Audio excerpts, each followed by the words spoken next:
Olá, olá, estamos de volta com mais música. Depois de um período aí de férias, a gente precisava descansar, final do ano. Mas estamos aqui com um cenário novo, na nova casa da IPP-TV, voltando na nova temporada e com um convidado ilustríssimo, Jorge Camargo, grande Jorge Camargo. É um prazer ter você aqui com a gente, é uma alegria para o Mais Música. E eu tenho certeza que você já ouviu falar no Jorge Camargo e certamente já cantou canções dele. Mas se por acaso você está descobrindo a música cristã recentemente, ou até se converteu há pouco tempo, se liga no VT agora. Jorge Geraldo de Camargo Filho, mais conhecido como Jorge Camargo, é cantor, compositor, produtor musical, multi-instrumentista, arranjador e escritor brasileiro. Ex-integrante dos grupos Semente e Vencedores por Cristo. É também intérprete de conferências, tradutor e professor de inglês. Autor e coautor de clássicos do cancioneiro evangélico como Teus Altares, Muitos Virão Te Louvar, Ajuntamento, entre outras. Jorge Camargo deixou a sua marca e influência no que hoje chamamos de música evangélica brasileira. Como escrito, lançou em 2009 um livro sobre o álbum De Vento em Polpa, considerado por muitos um dos discos evangélicos mais importantes da música cristã brasileira, como desdobramento de sua dissertação de mestrado em Ciências da Religião, defendida em 2005 na Universidade Presbiteriana Mackenzie. Tem 13 álbuns editados e 40 anos de experiência musical. Atualmente é doutorando no programa Educação, Arte e História da Cultura na mesma universidade.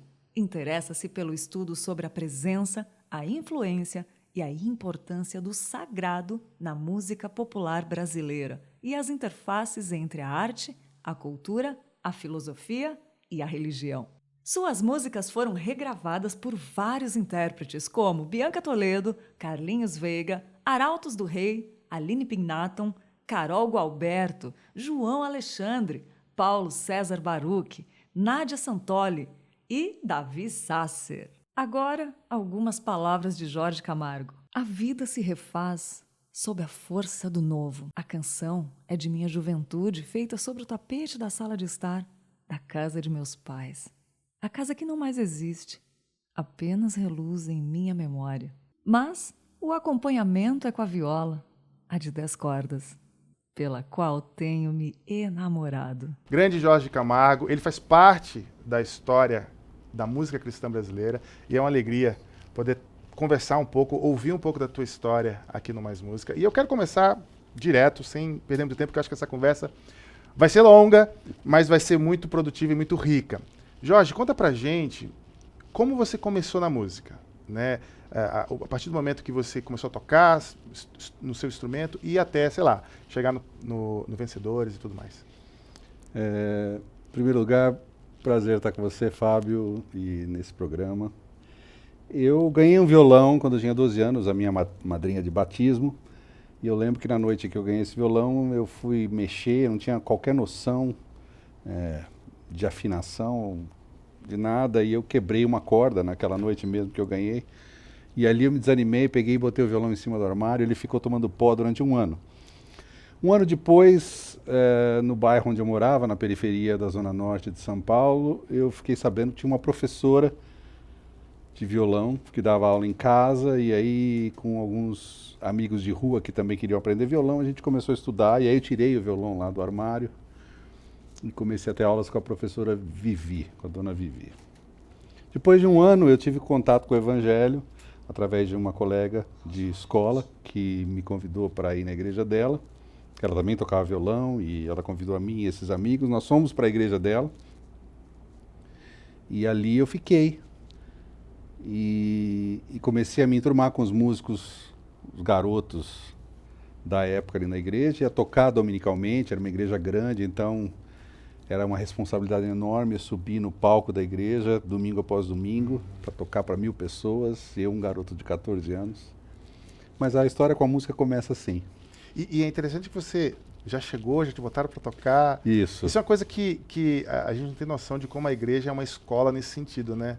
A gente pega a molecada. Hoje está um pouco menos isso. Parece que o interesse por música tem diminuído nas novas Sim. gerações. Mas antigamente você ter a oportunidade de iniciar um instrumento e já ter onde tocar, que já era uma coisa difícil. Isso. Mas já ter onde tocar, com público, com gente assistindo e interagindo com aquilo ali, era uma escola fantástica. E é um certamente. fenômeno mundial, né? Você ouve sobre qualquer artista norte-americano, 9 entre 10 deles começou tocando na igreja ou cantando no coro da igreja. Esse fator social mesmo, assim, de influência cultural e musical da igreja cristã mundial, dentro da cultura mundial, é inegável. Inegável e impagável. Impagável. E é interessante porque, provavelmente na sua época, ali, anos 70. Final dos anos 70, Segunda, 80, o repertório da música cristã era um repertório um tanto quanto limitado, né? Era muito mais hinos. Eu não sei se já existia, porque eu sei que existiam composições locais, né, regionais e tal, mas a gente não tinha aquela produção que a gente tem hoje, por exemplo.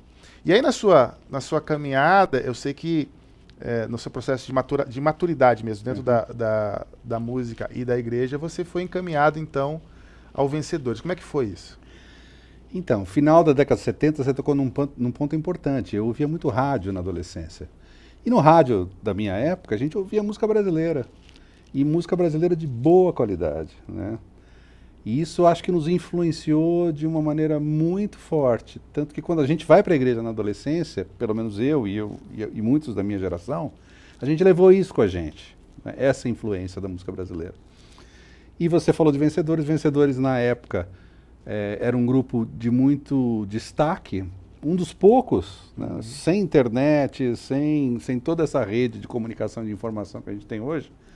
Era um grupo que se firmou e eles tinham um trabalho de formação de equipes, né, de treinamento para jovens, adolescentes, e eu participei desse treinamento, final de 1980, eu fui convocado, enfim, fiz uma entrevista e fui selecionado para participar de uma das equipes, e parte do trabalho era uma viagem que a gente fazia de um mês por alguma região do Brasil. E eu me lembro que então, aos 17 para 18 anos, eu fui para o Sul. A gente estava até conversando antes, né? Eu acho que nunca tinha saído de São Paulo. De repente entro dentro de um ônibus e vou para o interior do Rio Grande do Sul, que você conhece tão bem. Carazinho, Cruz Alta, chegou no cidades. Frio lá, não? Pegou frio? Não, era janeiro. Era janeiro. Tá bem, se deu bem. Pegou um calorão. Um calorão. Mas então, isso me marcou profundamente. Para mim foi uma universidade, uma escola de música, uma escola de vida, uma escola cristã, enfim, tudo. E eu sei que a gente estava conversando antes, e até eu não sabia, existiam as turmas das viagens missionárias e as turmas das composições e das produções. Isso. Como é que foi a sua jornada dentro do Vencedores, desde ser um membro das viagens, um equipante, até se tornar um produtor dos conteúdos do Vencedores? O que foi acontecendo nesse processo foi isso. Você falou dessa coisa de música e de produção musical. Na medida em que essas equipes viajavam pelo país, eles iam encontrando, às vezes na cidade, jovens que compunham, mas que não tinham como mostrar o seu trabalho, onde mostrar o seu trabalho. E aí eles acabavam participando das equipes e trazendo com eles as canções que eles escreviam, e essas canções eram incorporadas no repertório das equipes futuras. E nas produções dos discos também. Os discos eram uma maneira de manter o trabalho. Então a gente gravava o disco, todo mundo era voluntário, e aí o recurso desses discos que eram vendidos na estrada, não tinha distribuição, não tinha gravadora, eles eram empregados no trabalho, né, da missão. E nisso foram surgindo esses jovens de várias regiões diferentes, e eu naquela época já escrevia algumas canções. Então quando eu cheguei na equipe, para além de participar, eu trouxe as minhas canções e algumas delas elas começaram a usar até chegar no disco. Então, tipo, como você já tinha canções e elas foram tipo sendo assimiladas pelo grupo e sendo executadas, isso já foi um movimento natural para te trazerem, vamos dizer assim, para o núcleo produtivo, para o núcleo de criação. E era um estímulo, né? Porque você chegava na ponta ali do negócio. Assim. Você sabia que a missão precisava gravar discos. Então, invariavelmente, era uma oportunidade de você ter o seu trabalho incluído nas produções futuras.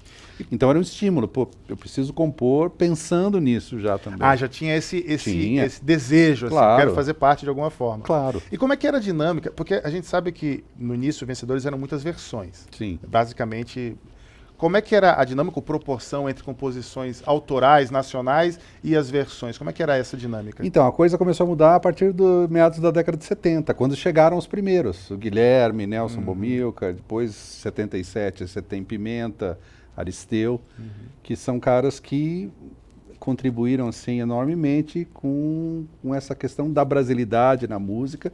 E à medida que eles foram chegando, eles foram se incorporando, as músicas foram fazendo parte do repertório, e aí isso deu uma cara para o grupo, diferente da cara que o grupo tinha no início da década de 70, com as versões, tão somente, que era o que tinha também.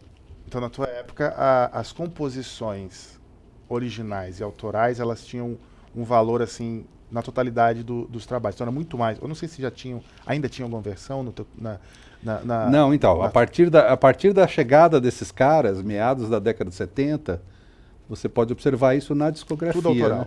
Louvor, que é de 75, tem duas canções que são nacionais. Já no De Vento em Popa, todas as canções são nacionais, eu não tenho nenhuma versão. No Tanto Amor, que é o disco seguinte, nenhuma versão. Ah, então aí já foi para frente, nunca mais teve, ou a quantidade de versões se tornou quase Mínima. né? Então, já que a gente está nesse tema, eu acho que é um momento muito interessante.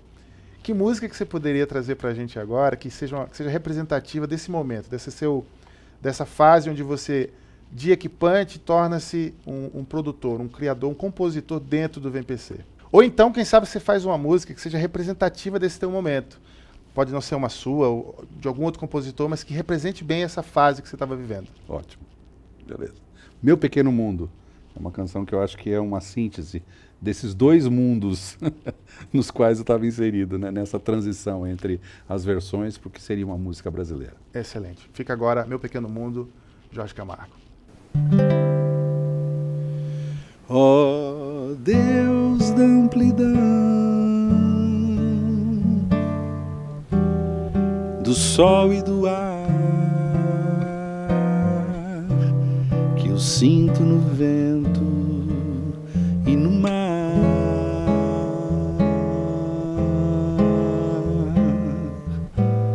embora presente em todo lugar, surpresa, estás vivo em mim. Crateras distantes de mundos sem fim, criaste em teu grande poder.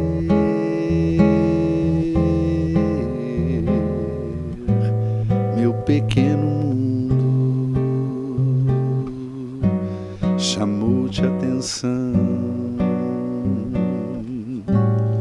nem mesmo posso entender. Milagres sei que acontecem a alguém como eu, no instante em que os amos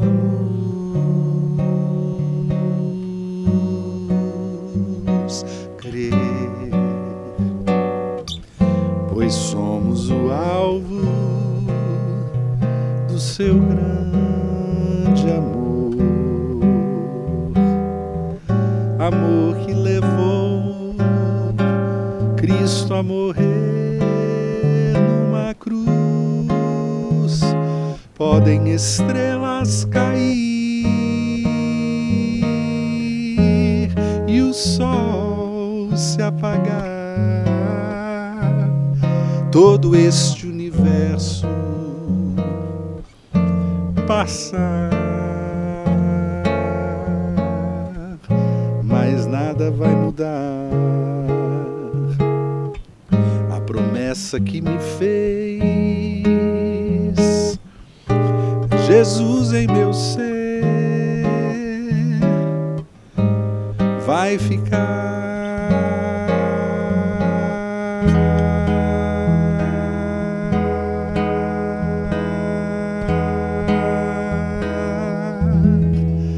Vai ficar.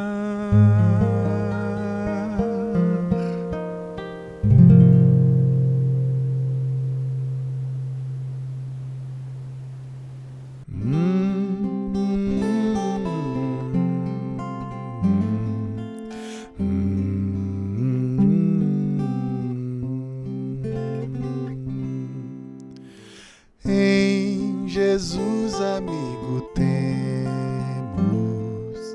mais chegado que o irmão. Ele manda que levemos tudo a Deus em oração. Oh, que paz perdemos sempre. Oh, que dor no coração, só porque nós não levamos tudo a Deus em oração.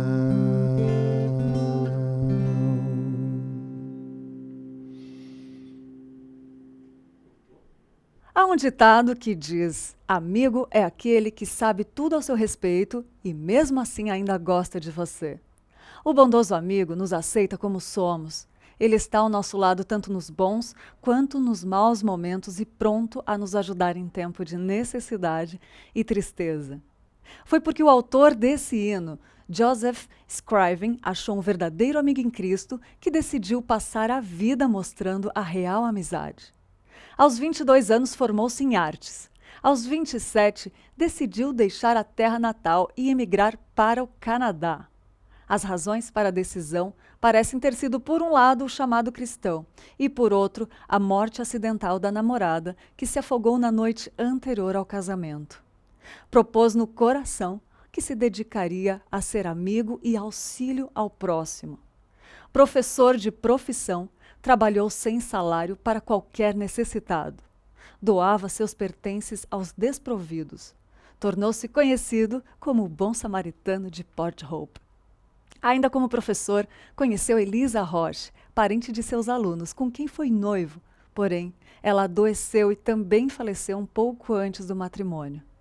Apesar de luto e dor, Scriven não se afogou em tristeza e desespero, mas dedicou-se ainda mais ao serviço de Jesus. Servia famílias carentes e, com suas habilidades, ajudava os idosos. Geralmente, era visto em roupas de operário carregando ferramentas. Até pouco antes da sua morte, ninguém sabia o seu dom poético. O hino Em Jesus Amigo Temos foi escrito em 1855, não para ser publicado.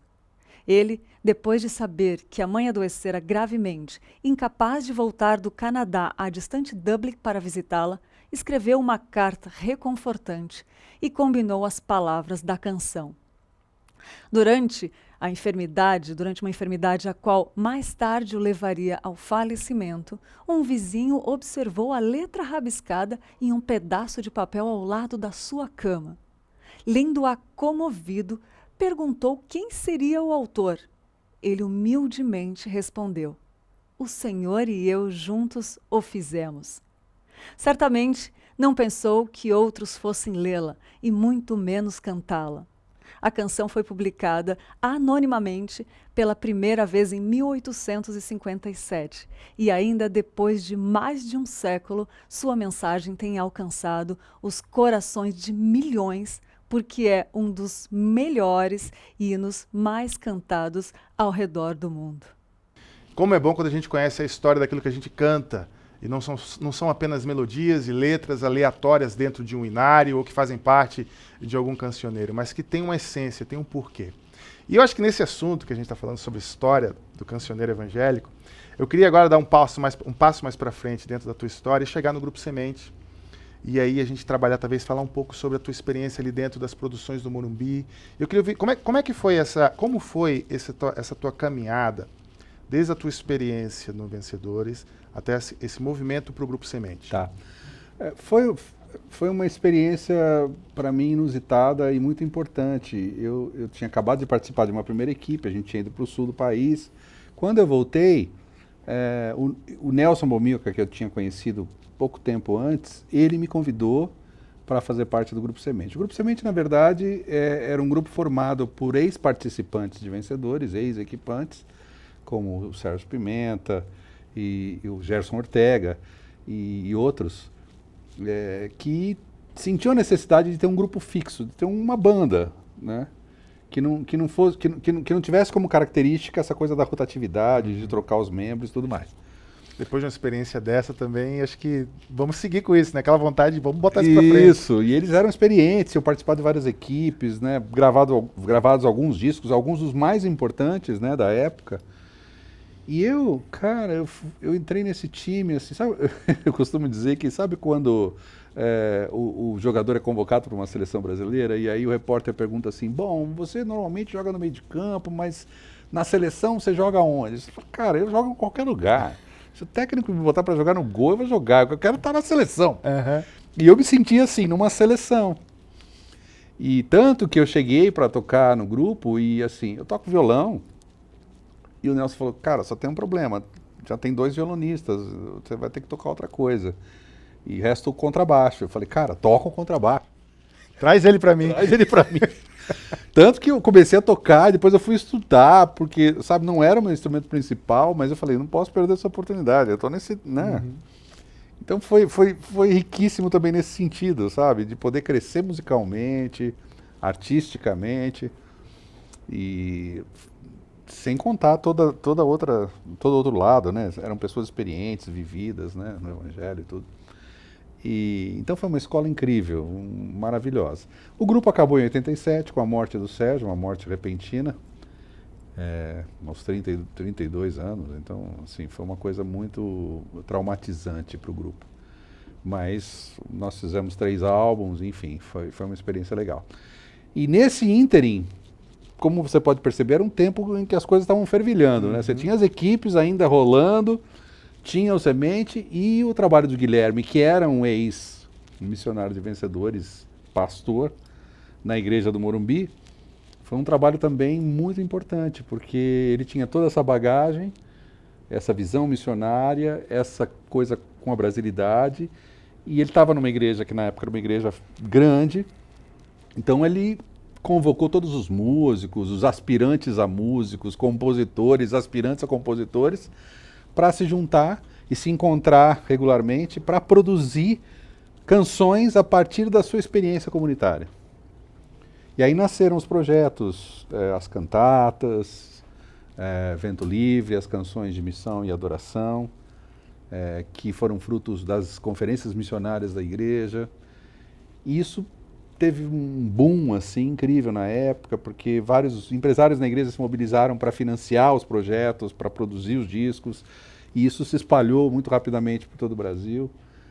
Então também foi um tempo muito especial. E o que eu acho interessante é porque Morumbi meio que virou um ponto de convergência. Assim, né? O pessoal que queria produzir, que era compositor, tinha vontade de participar de alguma coisa, Morumbi meio que virou um objeto de escrutínio nesse sentido. Foi. E no musical Vento Livre, uma coisa que eu achei interessante, se eu não estiver equivocado, vocês compuseram as canções, mas teve um arranjador que entrou depois para fazer a orquestração. A orquestração. Nós fizemos os arranjos de base e era um grupo, né, que se reuniu para o projeto, e aí o contato com o Williams Costa Júnior, que é um grande nome da Igreja Adventista na área de música. Que é tio do Leonardo Gonçalves, para quem não sabe. Olha como as coisas vão se conectando. E ele fez um trabalho maravilhoso, né, de orquestração e tudo. Como foi na época a recepção e repercussão do Vento Livre? Foi muito grande. Porque, de novo, nós gravamos com 22 cordas, era uma coisa que na época era muito difícil, né? Muito improvável. E o musical Vento Livre, ele chegou a viajar ou foi uma coisa única, aconteceu ali Não, aconteceu ali e ali ficou. E é interessante porque ele ficou um marco, né? Eu participei do evento comemorativo do Vento Livre lá no Mackenzie, E foi interessante ver aquela multidão que estava lá cantando junto. É. E como... Porque assim, eu lá no Nordeste, eu ouvi falar muito pouco do musical Vento Livre. Tá. Né? Lá no Sul, alguns comentários. Mas eu percebi que aqui em São Paulo ele teve uma relevância e um valor dentro da história da igreja evangélica que eu não tinha essa noção. E eu fiquei impressionado quando eu fui no evento lá, ver a reação das a pessoas. reação das pessoas cantando. Né? Porque eu conheci algumas canções, Sim. mas a forma como as pessoas interagiram com as canções foi realmente muito, muito, muito bonito, impactante. E aí eu te pergunto, você como compositor, alguém que participou desse processo, tá? Vencedores, Grupo Semente, e aí chegamos aqui no Morumbi, no Musical Vento Livre, tantos anos depois, participando de um evento como aquele. Como foi para você rememorar todo esse processo e participar daquele evento comemorativo? Fábio, eu costumo dizer que eu vivo sob o signo da gratidão, assim, sabe? Eu sou muito grato a Deus, assim, porque quando eu olho para essa história, eu cheguei nesses marcos que nós estamos fazendo aqui no nosso bate-papo, muito jovem, né? Eu fui viajar numa equipe de 17 para 18 anos, eu entrei num grupo que eu considero de muita importância nessa história, com 19 anos. Eu estava aos 22 anos escrevendo as canções para esse musical. Então, assim, cara, o sentimento de gratidão, assim, eu me sinto muito privilegiado. Que legal. Por ter vivido essa história tão cedo, né? E de hoje poder continuar a história e ainda sentir que há muito a ser feito, entendeu? Muito bacana. Isso não tem preço. E ele está falando aqui que ainda tem muito o que fazer, porque a gente vai entrar agora num espaço que eu acho muito legal. Porque você teve a sua, vamos dizer assim, o seu início na vida musical comunitária, da igreja evangélica como um todo, foram em grupos, né? Isso. Começou ali nos grupos Vencedores, depois no Semente, e aí nas produções Do Morumbi. do Morumbi. Mas aí você também se aventurou na carreira, vamos dizer assim, na carreira solo. É esse o termo, essa é a palavra. Na carreira solo. Acho que na época talvez não fosse uma coisa tão clara assim, o artista cristão na década de 80, eu não sei nem se ele se permitia se chamar de artista. Eu não sei como é que era. Eu queria que você falasse um pouco sobre isso também. Mas você então se aventurou pela carreira solo. Isso. E como é que foi então para você? Agora você já tinha uma escola, né? Você já tinha uma jornada aí rica de aprendizado. Como foi então o seu momento de não, agora eu vou produzir algo meu? Então, foi com o fim do Grupo Semente, a gente sinto que a gente ficou meio assim desencorajado, né? Foi uma experiência realmente, como eu já disse, muito traumática. Mas a gente falou, bom, a vida segue. E aí me ocorreu isso, eu tinha essas canções que eu tinha escrito na adolescência, algumas delas inspiradas nos textos bíblicos e tal. Eu falei, eu queria registrar isso de alguma maneira. E aí o Nelson e o Gerson Ortega, na época, me ajudaram na produção. E eu fiz esse primeiro trabalho. E depois, naturalmente, foram, sabe, acontecendo os outros, né? Um após o outro. Não foi uma coisa planejada. Sempre foi um trabalho independente, né? Não teve aquela coisa, eu não tive essa direção que muitos dos da sua geração e das gerações subsequentes têm tido, que essa coisa, não. Sabe, esse planejamento de carreira, não. As coisas foram acontecendo. Não só planejamento de carreira, mas que é algo que, sem dúvida, faz toda a diferença. Sim. Mas esse olhar também de se enxergar como um artista, como alguém que produz arte. E aí é uma pergunta, eu vou te fazer essa pergunta que para mim foi algo muito crítico. Eu cresci na igreja evangélica. Teve um momento na minha vida que eu olhei, que eu me enxerguei e vi, peraí, eu sou artista, eu produzo arte. Mas tá, isso foi nos anos 2000 já. Então eu queria ouvir de ti, que tem uma jornada aí, que viveu a igreja numa época diferente. Demorou um pouco. Como é que foi para você esse processo? Demorou um pouco. É o que você falou. Era difícil até você se autonomear, né? Porque tem aquela coisa, né? Não, mas aí tem a coisa da soberba, aí você pode... Né? Aquela história que nós conhecemos bem, né? Mas foi uma coisa que foi sendo construída, né? Hoje, olhando para trás, eu posso dizer assim, eu sou um artista, sou um compositor. Esse é o meu ofício. Essa é a minha vocação. Para além da minha vocação, é o meu ofício. É o que eu sei fazer.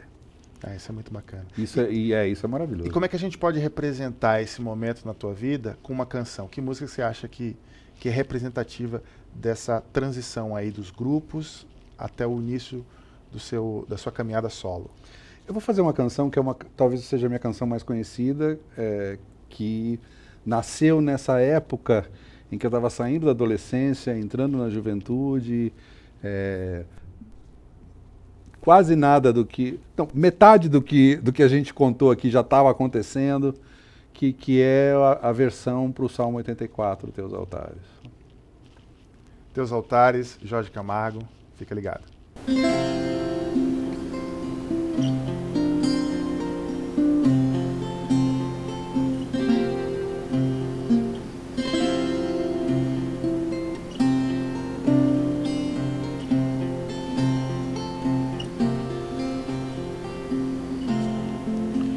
Quão amáveis são os teus tabernáculos, Senhor dos exércitos. A minha alma suspira e desfalece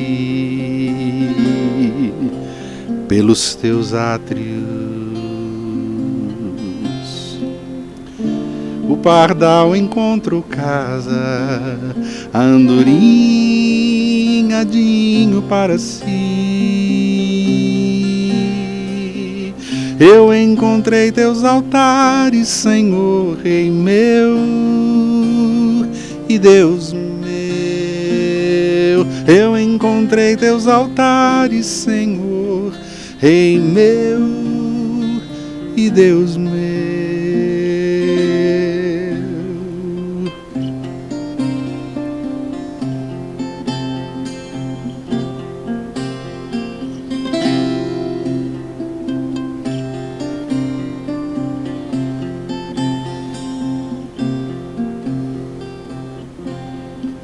Bem-aventurados aqueles que habitam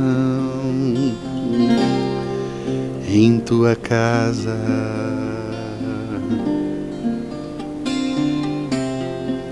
pois um só dia, Senhor, nos teus átrios vale mais que mil. O pardal encontrou casa, a andorinha ninho para si.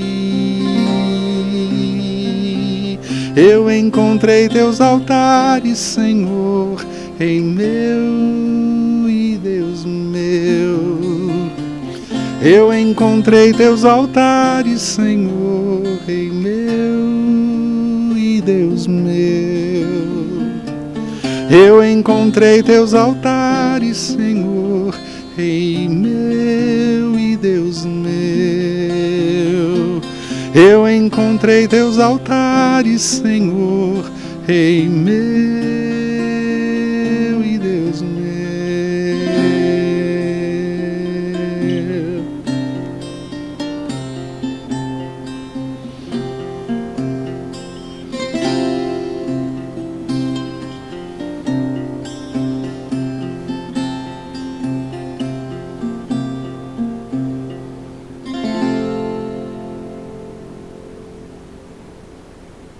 Eu tenho certeza que você já ouviu essa canção e provavelmente cantou em algum momento da sua vida.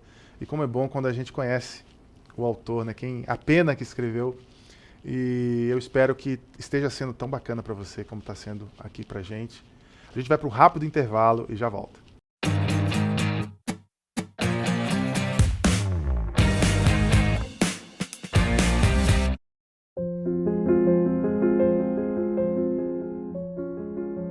Em nosso dia a dia, conhecemos pessoas lutando com os mais variados problemas na vida.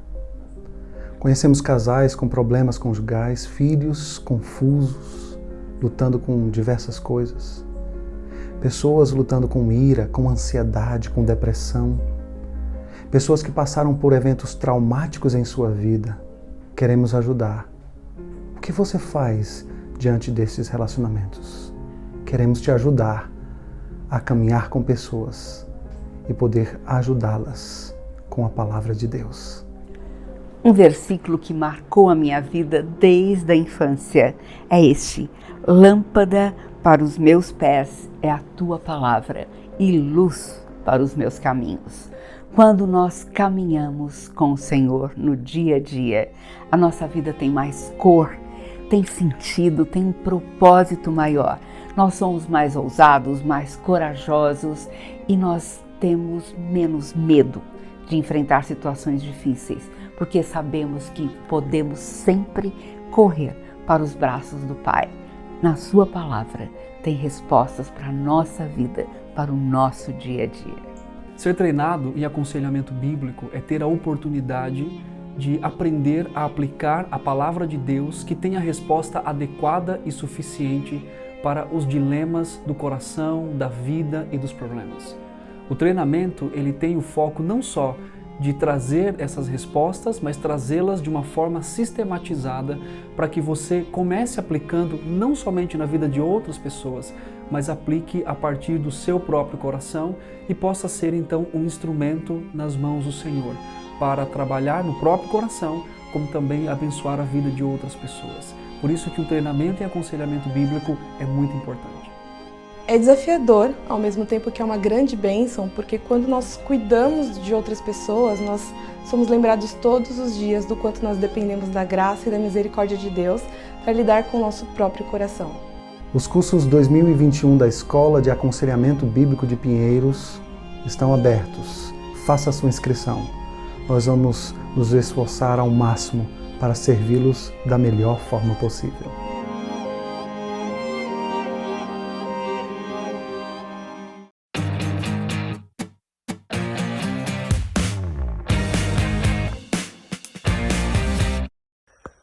Olá pessoal do Mais Música, aqui é Renato Marinoni, tendo o prazer de participar do Stories mais uma vez. E hoje, nesse programa tão especial, com o meu querido amigo Jorge Camargo, eu quero falar sobre a importância da série Louvor. A série Louvor foi uma série que teve até agora 10 volumes, produzida por Vencedores por Cristo, baseada numa série homônima em inglês produzida pela Maranatha Music, a série Praise. E o primeiro disco foi gravado em 1975 e foi o primeiro projeto de Vencedores por Cristo que trazia músicas não evangelísticas, as chamadas agora músicas comunitárias, de adoração comunitária. Ao longo desses 10 volumes da série Louvor, nós tivemos pérolas que se tornaram músicas conhecidas no Brasil inteiro, verdadeiros tesouros do nosso cancioneiro de louvor do Brasil. Nós temos no Louvor 1, Mente e Coração, composta por Guilherme Quer Neto. Nós temos no Louvor 3 um disco só de salmos, com canções belíssimas e tesouros como o Salmo 96, o Salmo 115, um disco produzido pelo Nelson Bomilca. A partir do Louvor 4, a participação do Jorge Heder, que ali coloca suas canções como Rei das Nações, que estreou primeiro no Louvor 5. Também entrando nessa fase o Jorge Camargo, que nos brindou com lindas canções nessa série. Foi em Louvor 4 que foi gravada a primeira vez a música O Meu Louvor, do Asaf Borba, que é uma belíssima canção. E tantas outras como É Teu Povo, no Louvor 8, Brilha Jesus, a versão do Graham Kendrick, no Louvor 7, Doce Nome, da Gláucia Carvalho, uma canção marcante, Louvor 9, e tantas outras canções que se tornaram parte do nosso cancioneiro. Um grande abraço, procure nas plataformas e até a próxima. Grande Renato Marinoni, lá do IACA, sempre trazendo informação fantástica. O nosso quadro Stories é dividido entre o Renato e o Ramon Torres, do Música Cristã no Brasil, que também sabe muito da história da música cristã brasileira. E aqui no Mais Música você sempre tem alguma informação bacana que eles trazem pra gente. Jorge, partindo dessa fala do Renato, ele falou sobre a série Louvor e da importância e da influência que a série Louvor teve na música cristã brasileira, principalmente ali a partir do final da década de 70, início dos anos 80. E a gente chega então numa fase sua agora, onde você teve sim, um período grande de produção de música congregacional, principalmente na fase ali, do Morumbi. Mas então você entra agora para a sua produção solo e essa produção congregacional começa a diminuir dentro do seu repertório. Como é que é isso para você? Como é que foi essa transição? Porque é um lance de intenção composicional também, né? Como é que foi esse movimento para você? Foi uma coisa natural, não foi uma coisa planejada, mas à medida que eu fui avançando na vida e na arte, fui ampliando os horizontes no sentido de linguagem, de temas sobre os quais discorrer nas composições. E é claro que essa questão devocional sempre esteve presente, mas outras coisas e outras vertentes, dimensões foram sendo incorporadas também nesse repertório que a gente vai construindo, né? Os Salmos, obviamente, é um disco só de Salmos, depois o Feito Amanhecer, com muita canção de cunho devocional, mas não tanto congregacional. Depois teve o Presença tem várias canções congregacionais ainda. Eu acho que eu acabo alternando um pouco, sabe, Fábio? Sem qualquer, de novo, planejamento. Né? É do momento. Do momento e da vida também. Sim. Depois o Intimidade, é um disco muito devocional, mas pouco congregacional. E aí na década de 2000 tem o Somos Um, que é um projeto pelo qual tenho um carinho enorme, que na verdade era um disco e um livro que eu escrevi sobre alguns personagens da história do pensamento cristão e tudo. E aí as canções eram dedicadas a cada um deles. E depois teve 2 álbuns, um deles é o Tudo Que É Bonito de Viver, que aí não é um disco nem devocional e nem congregacional, é um disco de música brasileira. E o seguinte também com o Gladir Cabral, que é a Poesia Caminha, que é um disco sobre cidades do mundo, que também não tem nenhuma conotação nem devocional. Mas é temático, né? Parte de e eu penso que toda essa minha trajetória e o que eu acredito e o que eu vivi está ali, impregnado naquelas canções, independentemente de ter uma coisa explícita, identificando-as com o que quer que seja. E é uma jornada do artista, né? É a jornada do artista. Ele vai amadurecendo e os temas vão ganhando perspectivas e importâncias diferentes dentro da sua produção artística. Eu penso assim também. E eu queria trazer um tema agora pra gente, porque se você ouviu, prestou atenção na quantidade de álbuns e trabalhos que o Jorge lançou, ele nunca parou, ele sempre lançou. A gente às vezes pega compositores ou artistas que começaram no início da música evangélica e alguns não produziram mais ou ainda hoje se sustentam com o que produziram no passado. O Jorge não, o Jorge segue produzindo e bastante. E eu queria trazer agora para a nossa conversa algo que eu acho muito interessante, porque ao mesmo tempo que você viveu o início do movimento da música evangélica brasileira, e você viu o que aconteceu depois, porque a música ela veio de uma perspectiva missionária. Sim. Né? Isso é um tema que eu sempre trago aqui, porque eu acho que ela é muito interessante. Eu quero ouvir a tua percepção sobre isso. A música evangélica nasce de uma perspectiva missionária. É bem pertinente. E ela vai se desenvolvendo, vai crescendo, vai ganhando relevância na cultura, não só evangélica, a ponto de hoje a gente ter o que a gente chama de cultura gospel, né? Na cultura, dentro da cultura brasileira, a gente tem o que dá para chamar de cultura gospel, né? Que se reflete, por exemplo, na existência de traficantes evangélicos, né? O que é um paradoxo em si, mas existe, né? Hoje existe isso. Então, e tudo andou junto, porque a música, ela abriu espaços para a moda, para a política, para o mercado, para a economia. Eu me lembro que tinha uma época que existia um cartão de crédito gospel, porque ele era vinculado, sei lá, a uma igreja, não sei das quantas. Então, o movimento da música evangélica, ele meio que trouxe no arrasto, né, com seu desenvolvimento ali, principalmente na década de 90, do movimento gospel, que hoje a gente chama de mercado gospel, ele trouxe, ele expandiu o que a gente chama hoje de música evangélica de uma forma que a gente nunca imaginou que poderia. Apesar de que a gente meio que sonhava com isso, assim, né? Pô, já pensou se um dia a música evangélica, né, tiver a qualidade, tiver a produção. Mas a gente não esperava que ela tivesse que acontecesse do jeito que aconteceu, vamos dizer assim. Isso, verdade. E aí o que acontece, e eu acho que isso é um tema legal pra gente trazer, é que a música cristã evangélica, até final dos anos 80, ela era muito brasileira. Ela tinha muita influência da musicalidade brasileira, o que a gente chama de brasilidade, né? Mas a partir dos anos 90, com o boom do movimento gospel, a gente teve a invasão, eu gosto de chamar de a invasão Osana Music, né? Que gerou uma penca de versões, né? O pessoal fala hoje, né? Música gospel só tem versão. Não, versão sempre teve, né? E o que variava era a quantidade, se era muito ou menos, ou pouca. Mas a gente teve a invasão Osana Music, e aí a música evangélica brasileira começou a sair do que a gente chama hoje de uma brasilidade e ir numa direção muito americana, muito europeia, vamos dizer assim, muito fora do que é a brasilidade. Ao mesmo tempo, você e muitos outros artistas seguiram na sua jornada ali, meio que paralela ao que estava acontecendo. E a minha pergunta é, como você, naquele momento, se via no meio de tudo isso? Você chegou em algum momento a fazer parte, a querer fazer parte do movimento, a querer influenciar de alguma forma, ou você achou por bem que era melhor não se envolver? Como é que foi isso para você? Olha, eu participei de alguns momentos marcantes nessa história que você mencionou da música evangélica brasileira, e também participei do início do movimento gospel. Na época, quando a rádio imprensa foi arrendada pela Renascer, final da década de 80, eu fui trabalhar primeiro com Alex Dias Ribeiro, que é um ex-piloto de Fórmula 1, e que tinha um programa aos domingos na rádio.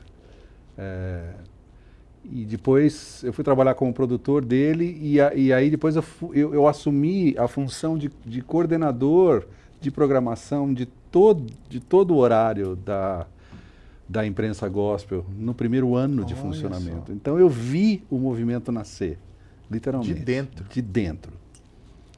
E talvez um dia a gente pudesse fazer um programa só sobre Seria sobre muito isso. legal. Seria muito legal. Contando essa Os história. bastidores. Os bastidores. Então, mas a sua pergunta é se eu quis participar. Eu acho que num primeiro momento eu achei muito interessante, porque é o que você falou. Ele começou de um jeito e depois ele tomou um outro rumo, né? Então no começo foi uma coisa muito entusiasmante e empolgante. Mas depois eu acho que eu não tinha a ver com aquilo. Você falou de música brasileira. Eu trabalho também como tradutor já há muitos anos. Então eu amo a língua inglesa, eu amo a cultura, aprecio música pop, tanto americana quanto inglesa, gosto de rock, não tem problema nenhum com nada disso. Só que eu nasci num país que tem mais de 70 ritmos catalogados, não, mais de 300 e tantos ritmos catalogados, de uma riqueza e de uma variedade ímpar no mundo. E eu acho, como artista, um tremendo contrassenso não usufruir dessa riqueza, não estar inserido nesse contexto de variedade, de diversidade que só um país como o nosso tem.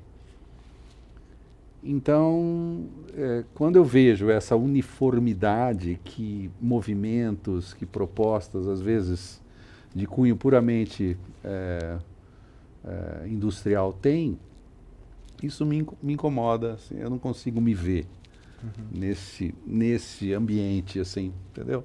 E de novo, não me acho melhor que nada disso, mas essa é a minha leitura de identidade, existencial, estético-existencial. Muito bem. Eu diria assim, é isso. Muito bem. Para a gente então encerrar esse bloco, a gente vai falar um pouco mais sobre isso no próximo bloco também, sobre essa questão das novidades, da música contemporânea. Mas eu queria que a gente encerrasse esse bloco agora com alguma canção representativa dessa tua fase como de carreira solo. O que você pode tocar pra gente? Eu vou tocar uma canção que é título de um dos meus discos, chamada Catedral do Dia. Catedral do Dia, hein? Jorge Camargo, fica ligado aí.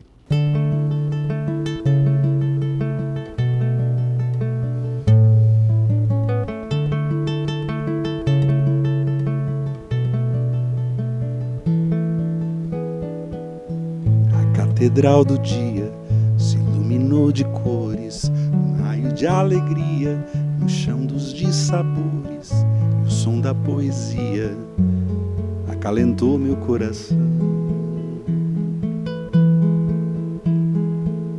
Pelos vitrais eu via o vulto das pessoas, a face que se erguia, um céu de coisas boas, a prece que se ouvia em forma doce de canção.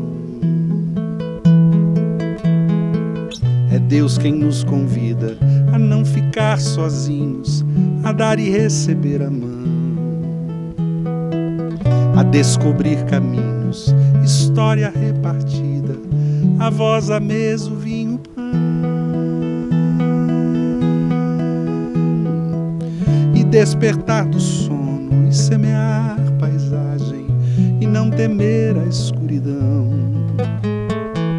e repensar o tempo, saborear o vento, a mais profunda oração. Amanheceu domingo, um dia ensolarado, eu ouço um hino antigo que vem do templo ao lado, e é como um velho amigo a me falar de um tempo bom. É Deus quem nos convida a não ficar sozinhos, a dar e receber a mão, a descobrir caminhos, história repartida, a voz, a mesa, o vinho, o pão, e despertar do sono e semear paisagem, não temer a escuridão, e repensar o tempo, saborear o vento, a mais profunda oração.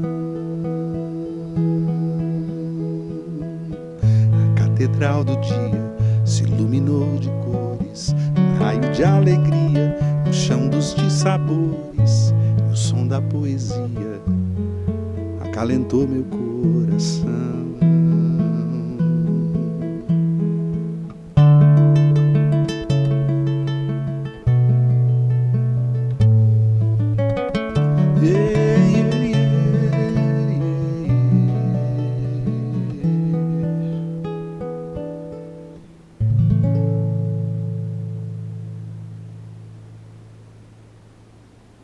E aqui no Mais Música, a gente sempre tem a oportunidade de apresentar novos artistas. Cantores, músicos, bandas que estão começando sua história na música cristã, evangélica, brasileira como um todo.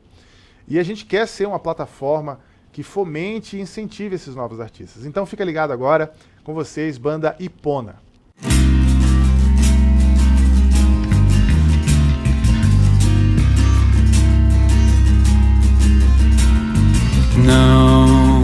Não me movo, não me vejo, aliás não vejo nada. Não me sinto, não respiro e tenho as minhas mãos atadas a 7 palmos debaixo do céu. É impossível de subir e levantar, somente aquele que rasgou o véu tem o poder de me fazer viver, me salvar.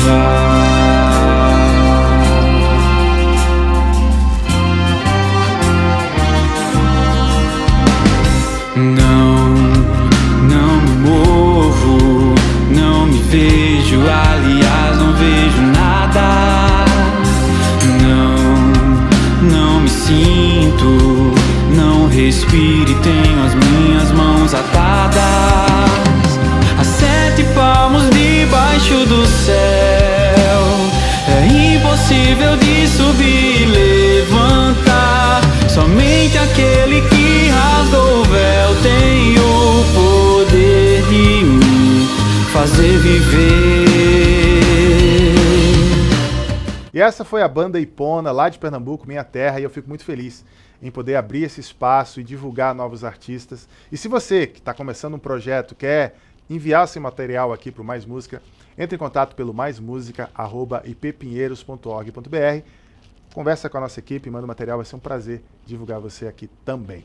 E voltando para a nossa conversa aqui, Jorge, a gente está falando de novos artistas, E hoje as plataformas digitais e o ambiente digital para o lançamento de novos artistas criou algumas facilidades, mas também algumas dificuldades, né? Vamos falar das facilidades primeiro. Hoje qualquer pessoa, em qualquer lugar, se ela sabe um pouquinho de gravação, ela hoje grava uma música, amanhã está lançando, que antigamente era muito mais difícil, o processo de gravação, de produção, prensagem e lançamento era uma coisa muito mais complexa. Hoje se tornou muito mais fácil, qualquer pessoa em qualquer lugar pode lançar, e ela só não lança, mas ela lança para o mundo, né? Você botou na plataforma, o cara no Cazaquistão vai ouvir a música dele. Isso é uma facilidade. O problema, a dificuldade, é que quando você lança uma música dentro de um ambiente com tantas coisas assim, significa que você se dilui no meio de uma multidão. Esses dias eu estava ouvindo o pessoal do Deezer falando que existem hoje nas plataformas digitais mais de 73 milhões de músicas. 73 milhões de músicas. E é uma média de 30 mil músicas novas por semana são lançadas nas plataformas digitais, né? Então, duas informações a gente tira daí, duas conclusões. Primeiro é que tem muita música, né? Segundo é que, quando quem fala que só tem música ruim, né? Tu não tá procurando direito, porque não é possível que em 73 milhões de músicas não tenha música boa. Claro que tem, é óbvio que tem. Então tem gente que vive reclamando, né? Ah, porque hoje só se faz música ruim, não sei o quê. Não, gente, tem muita música boa. Tem que procurar, tem que saber procurar. Buscar referências, buscar... hoje as plataformas têm aquele nosso, parece com fulano, né? Artistas semelhantes e tal. Fuça, velho, você vai achar muita coisa boa se você aprender a pesquisar. E aí, voltando pra gente, Jorge, como você se enxerga dentro desse ambiente de música, da música digital? Porque você viveu o LP, você viveu a transição para o CD, e você viveu a morte do CD e o renascimento vamos dizer assim, do mercado musical com as plataformas digitais. Como você se enxerga dentro desse novo ecossistema? Enquanto você falava, eu pensava na revolução da astronomia, né? Quer dizer, sei lá, na época de Galileu, você tinha male-male uma luneta que você conseguia enxergar, sei lá, a Lua e meia dúzia de planetas.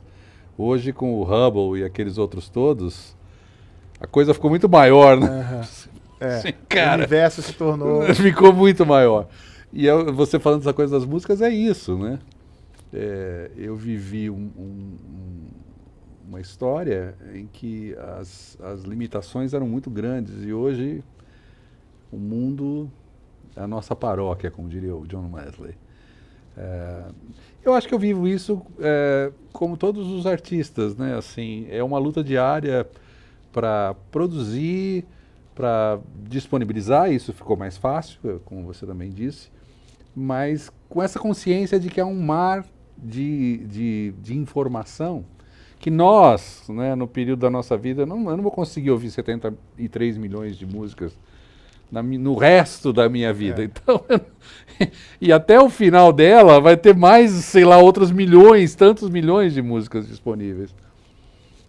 Por outro lado, eu penso assim, Fábio, e eu acho que essa é uma das razões que não me fez desistir, que sempre me estimulou. O problema não está no que eu faço. O problema está no acesso das pessoas ao que a gente faz.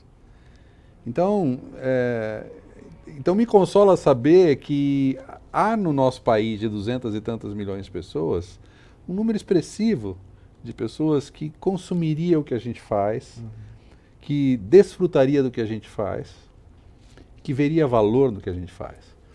Se esse número não corresponde à nossa expectativa, é porque essas pessoas não chegaram até a gente. Né? Então, para mim, isso serve como encorajamento. Essa plataforma que você descreveu, quer dizer, todo esse ambiente assim, de dimensões enormes, para mim me serve como estímulo a continuar produzindo. E é como a gente vê na história da arte, né? São raríssimos os artistas que desfrutaram em vida de tudo que eles produziram. Né? São raras as exceções. E como você se posiciona no sentido de... Hoje a gente tem um número interessante, assim, significativo de novos artistas. Sim. De diversas linhas, de diversas propostas. Como é que você se posiciona no diálogo com esses novos artistas? Você tem um diálogo com novos artistas? Você tem alguma produção com algum? Como é que é isso? Como é que você se enxerga nisso?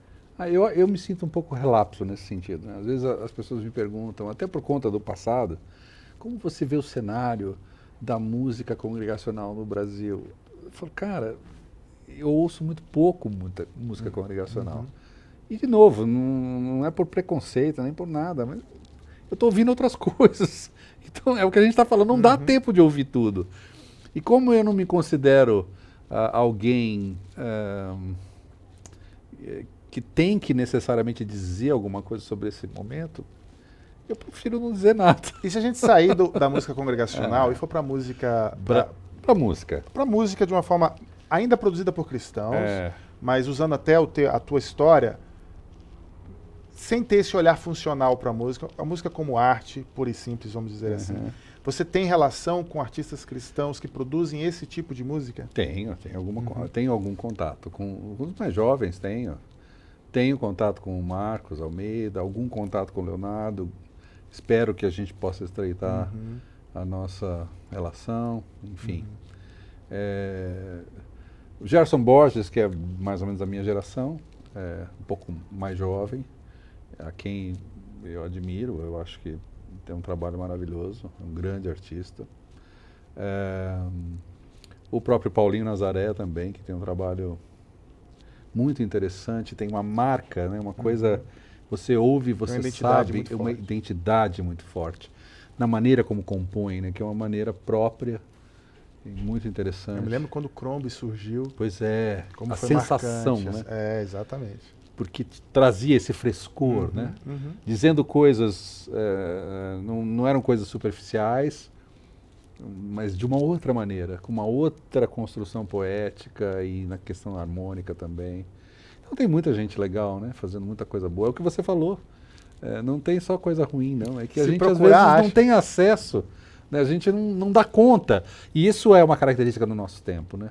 É tanta informação que a gente não consegue acompanhar. E a gente precisa, às vezes a gente precisa não acompanhar, Exato. Porque senão enlouquece. Exatamente. Porque realmente é muita coisa. Hoje a gente estava vindo para cá e estava falando do Clubhouse, né? Pois é. E tem gente que, às vezes eu entro lá, Clubhouse é uma rede, para quem não sabe, é uma rede social nova, de bate-papo, mas também lembra um pouco os podcasts, né? Só que tudo ao vivo, você ou vê ou não vê, se perdeu, perdeu. E eu estava vindo para cá e eu até comentei na sala que eu estava conversando, que tem algumas pessoas que eu conheço que parece que estão morando lá. Porque sempre que eu entro, elas estão online. Elas estão participando de alguma coisa. Eu falo, meu Deus, a pessoa não tem vida. Ela está ali o tempo inteiro. E sabe que quando eu ouvi falar do Clubhouse, né, até tô lá também, eu falei assim, cara, quantas plataformas a gente ainda vai conhecer nos próximos anos? Quer dizer, vai chegar tanta coisa. E eu falei assim, acho que vai chegar uma hora que eu vou assim, não, chega, eu não dou mais conta, eu paro por aqui, daqui eu não vou avançar. Vai surgir uma rede social neural. Isso. Daqui a umas décadas, que você vai estar conectado 24/7, assim, sabe? Não, eu não quero essa pra mim. Não aguento mais.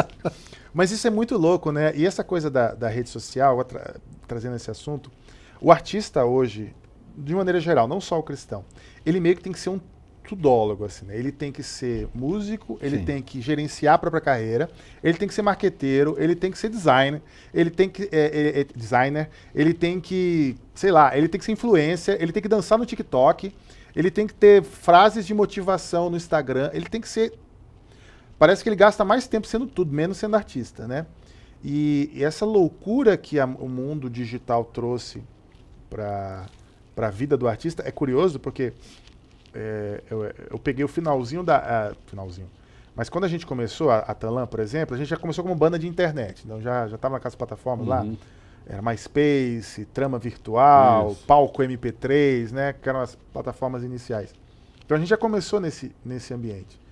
Mas hoje, o cara que começa... Eu brinco muito no Twitter, né? Que eu admiro a autoestima da pessoa que surge no Instagram já com o sobrenome oficial.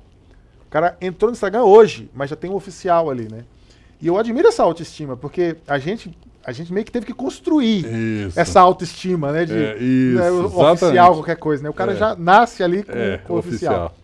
E essa essa relação dessas novas gerações com as redes sociais e a forma de se comunicar é um pouco opressiva nesse sentido, né? E às vezes o artista cristão também pode se sentir um pouco, nossa, eu estou perdendo alguma coisa, estou deixando de fazer alguma coisa. E eu acho essa tua colocação muito instigante pra gente, porque a gente não tem que estar fazendo todas as coisas, a gente tem que descansar um pouco, no sentido de que tudo bem, não tem problema você não participar de tudo, não tem problema você não dançar no TikTok, não tem problema você não contar piada. O importante é você ter a sua integridade como artista. Isso. E a gente estava conversando um dia num grupo de artistas lá, e um falou assim, eu acho muito bacana o TikTok, mas eu não vou lá dançar, eu não vou fazer dancinha, eu tenho que fazer o que eu estou proposto a fazer. E nós, como artistas cristãos, a gente tem que ter muito claro também o que a gente está fazendo. Não no sentido de que a gente faz música só para a igreja, ou música no sentido que tem que irmar a luz com cruz, com Jesus, não nesse sentido. Mas que, além de sermos artistas, a gente tem um propósito maior. E a arte faz parte desse propósito. Acho que esse olhar é um olhar que liberta a gente um pouco dessa esquizofrenia que a gente está vivendo com as redes sociais. Por outro lado, você falou dessa coisa, e para mim, eu acho que nessa estação da minha vida, eu estou chegando perto dos 60, eu me sinto muito encorajado, sabe, assim, e isso é uma coisa relativamente nova para mim hoje. Você é um artista, você tem que lidar com arte gráfica, mas eu não sei. Mas eu posso aprender.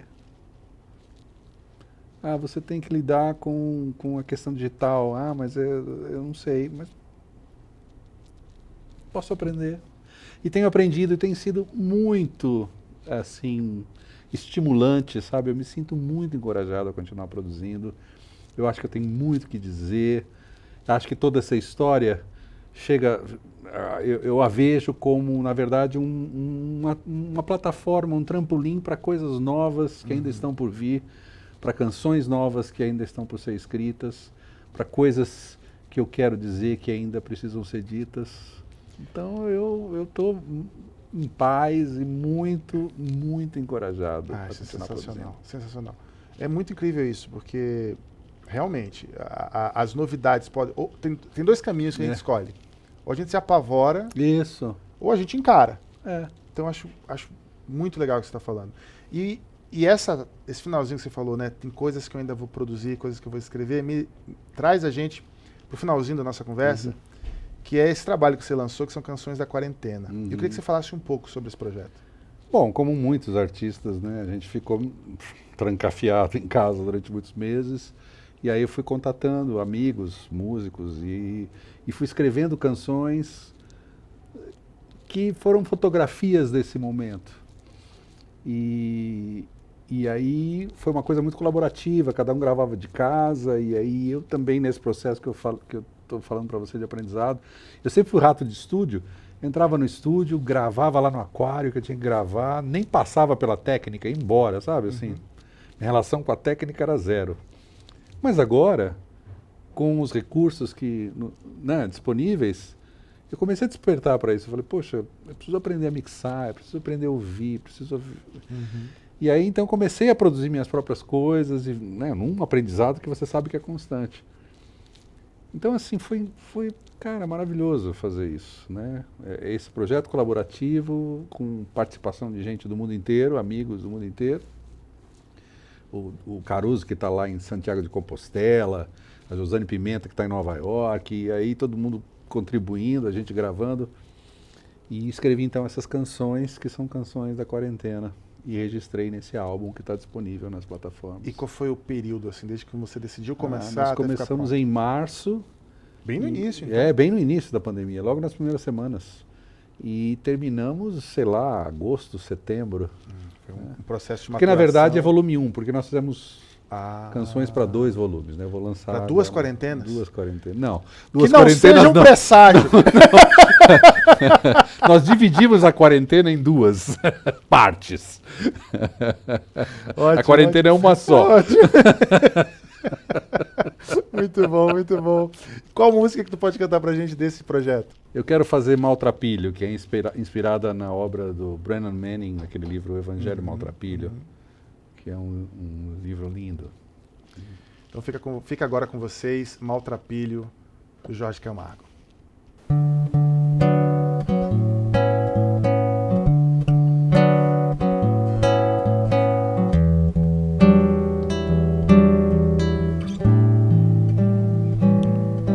Às vezes me deixo seduzir pelo encanto falso de algum brilho e acabo esquecendo de lembrar que sou tão somente um maltrapilho.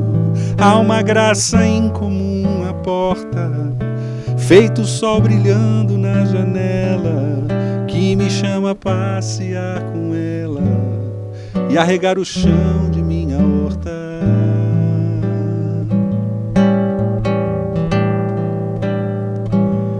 Por vezes permito-me levar a existência de um veleiro velho, cuja vocação é enferrujar, mas que em sua essência é andarilho. Há um perdão imenso que me abraça, em forma de aceno que convida minha pobre vida combalida a se erguer e dançar na praça.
E assim terminamos o primeiro programa dessa nova temporada do Mais Música, com uma super entrevista com o Jorge Camargo. Jorge, muito obrigado por esse papo, por esse tempo, pelo teu tempo e teu talento dedicado aqui com a gente.